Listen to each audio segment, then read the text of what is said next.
Hello everyone, for today's video po guys, ako po ay magbe-bake ng butterfly shrimp and green mussels.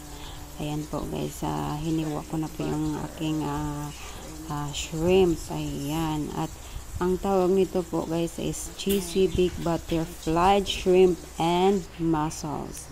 Ayan guys, nag-ano na pala ako, na grinder ko yung garlic. Tapos ayan po guys, nag-prepare na din ako ng mayonnaise, ayan, sriracha, tsaka paper.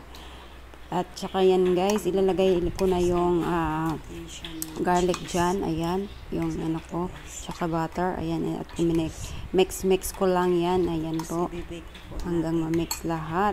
Ayan, yan po ang ating ilalagay doon sa, at nilagay ko na pala yung mozzarella cheese po, para cheesy po siya guys.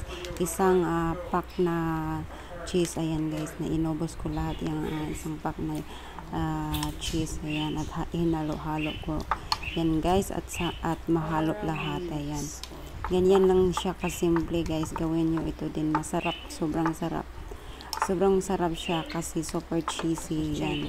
Yan po ang ilalagay po natin sa shrimp at saka sa mussels, ayan, para maiba din naman guys. Ayan, ay minsan lang, hindi naman to straight po kami hindi naman po kami straight nagkain ng alternate lang po yung pagkakain namin. Ayan, konti lang din naman ang binibake ko. Ayan po yung mussels, tapos na yan guys, at nilagay ko na pala yan sa pressure cooker namin. Ayan, yan yung shrimp, nilagyan ko na siya.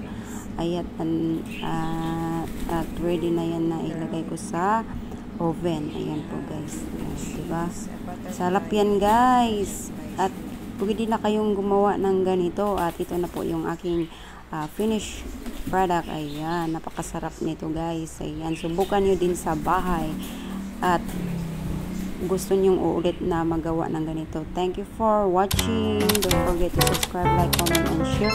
Hope you like my cooking video, and see you on my next video. Bye bye.